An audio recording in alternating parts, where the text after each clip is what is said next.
c'est Bérangère pour la chaîne Bébé Scrap et Booking. Aujourd'hui, je vais vous faire un petit... je vais vous montrer mes petits achats bouquins que je veux absolument lire pour les fêtes. Donc, il y en a 3 que je voudrais lire pour les fêtes. Mais bon, je vais vous expliquer un peu. Il y en a peut-être que 2 que je vais lire.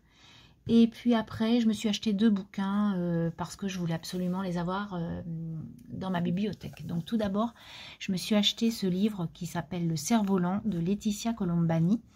Donc si vous me suivez, vous avez vu que j'ai lu La Tresse, qui est un magnifique bouquin. Et du coup, quand j'avais fait le retour de ce livre, on m'avait dit « Est-ce que tu as lu Le Cerf-Volant ?» Et il y en a un autre qui est Les Victorieuses. J'ai dit non.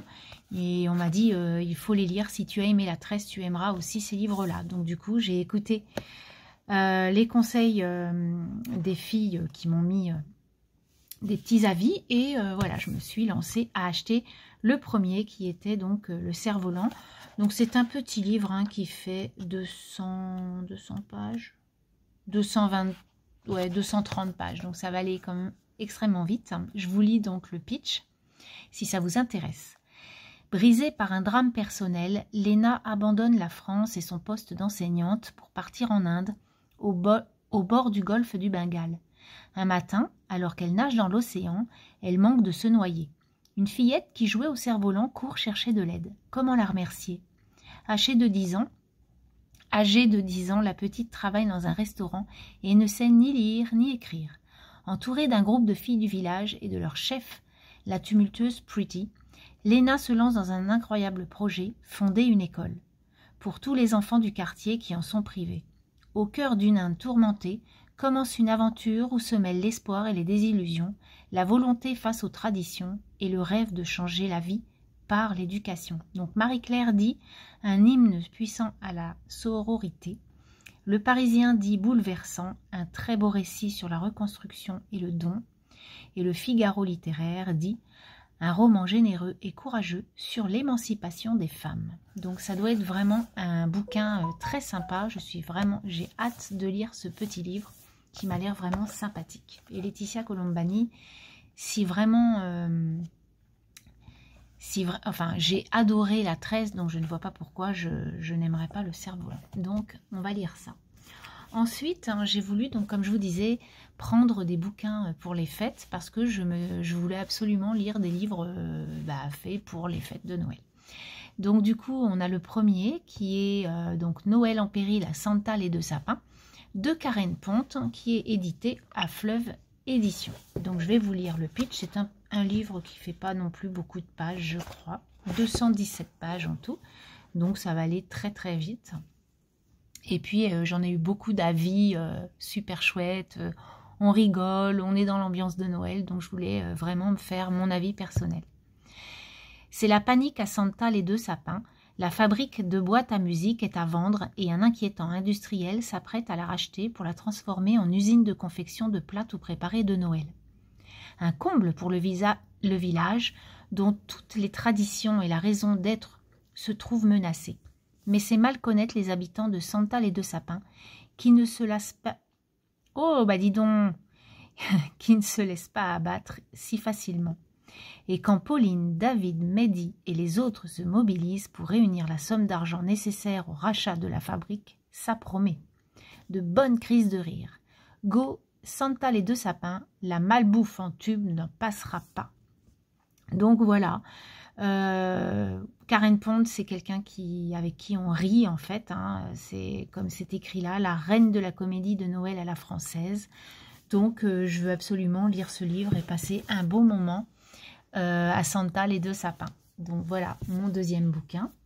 Mon troisième bouquin, ce sera Comment survivre à Noël avec son ex.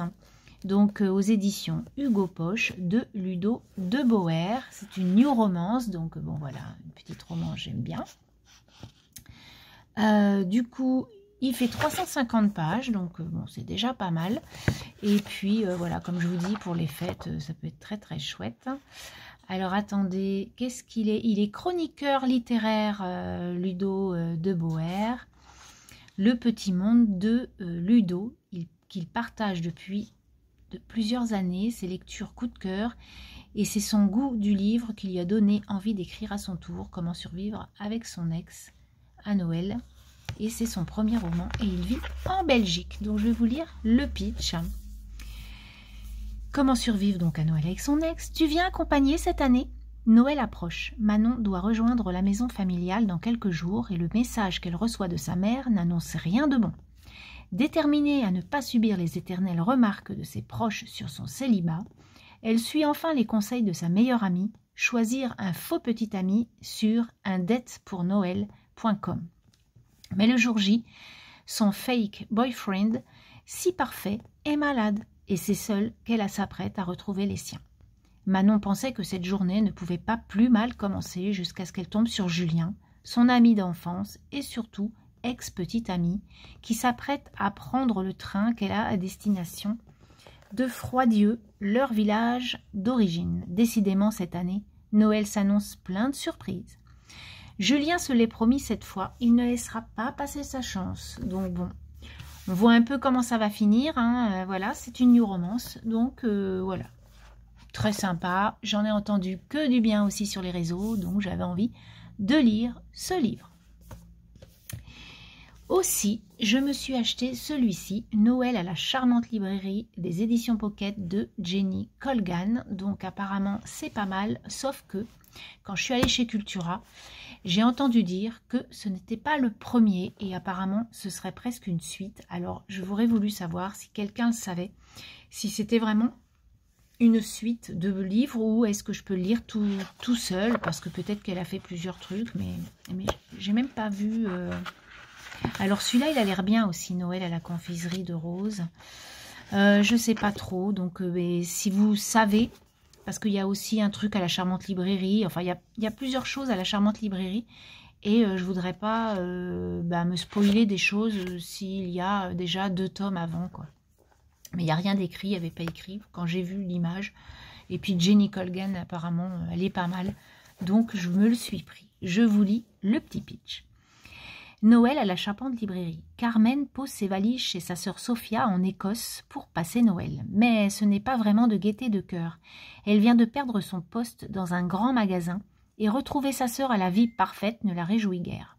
À vrai dire, Sophia n'a pas non plus très envie que Carmen s'installe chez elle. Sa sœur a toujours été sarcastique et difficile. Mais Sophia attend un bébé et a justement un client qui cherche une assistante pour sa librairie en difficulté, alors chacune décide de faire un effort. Carmen se retrouve projetée dans les rouages de la vieille librairie de M. Macready, au cœur des rues pittoresques d'Édimbourg. Et si le magasin est poussiéreux et désorganisé, il est indéniablement plein de charme. Pourra-t-elle y insuffler une nouvelle vie à temps pour les achats de Noël ? Et l'auteur, célèbre et charismatique qui s'intéresse soudainement à la librairie, ne serait-il pas en train de tomber sous son charme? L'esprit de Noël le dira.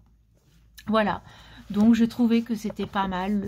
Voilà, moi j'aime bien les trucs de Noël, ça fait rêver, ça fait du bien, on se prend pas la tête. Voilà, c'est chouette comme tout.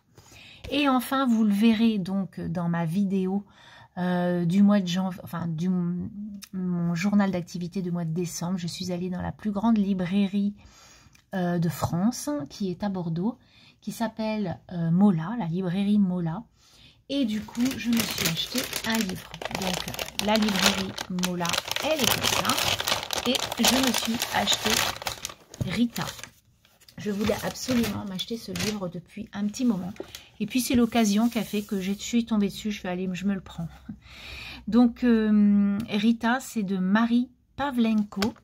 Et donc, c'est aux éditions Flammarion. Il est très, très long. Donc, du coup, voilà. Mais, vous voyez, c'est pas si écrit si gros que ça. Donc, ça va hyper vite. Et il fait combien de pages? 280, un truc comme ça. Ouais, 300 pages. Alors, je vous lis le pitch et puis voilà. Qui est Rita? Que lui est-il arrivé? Tour à tour, élèves et professeurs racontent leur année de terminale, celle qu'ils ont vécue. Vigo, l'amoureux fou, Romane, l'ami attentionné, Timour, le copain décalé, tous brossent un portrait de Rita.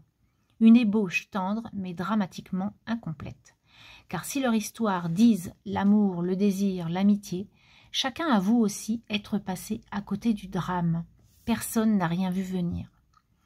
Donc, la librairie Kléber de Strasbourg dit « Rita vous serre le cœur et vous laisse dans le trouble, bouleversant, déchirant, lucide. » La librairie de Danaïde à Aix-les-Bains dit « Marie Pavlenko nous surprend jusqu'à la dernière page magistrale. » Librairie Le Feller à Rennes, une vraie claque. Et voilà ce que j'ai comme petit retour sur les librairies. Et là, peut-être... non, c'est pas du tout ça. Parce que des fois, vous savez, à la fin, on a des petites choses sur les youtubeurs ou les gens sur Instagram, les gens qui corrigent, qui font... On a des petits avis. Mais du coup, je suis trop contente d'avoir ce livre. Donc, vous le verrez prochainement. Donc, voilà mes 5 bouquins. Mais ces 3-là, ou au moins, de toute façon, ces 2-là seront lus très prochainement. Donc là, ces jours-ci, puisque c'est mes prochains livres que je vais lire. Je finis celui que je suis en train, là. Et après, c'est ces livres-là que je vais lire. Et celui-ci, si on me dit que je peux le lire sans avoir le 1 et le 2, parce que peut-être ce n'est pas une suite, c'est juste parce que c'est à la même librairie, mais c'est des histoires différentes, eh bien, je lirai celui-ci. Voilà, je vais vous laisser. J'espère que voilà, il y a peut-être un livre qui vous aura plu ou qui vous aura un petit peu tenté. Et eh bien, dites-moi lequel. Et puis, je vous dis à très bientôt. Passez une belle journée. Allez, bye bye.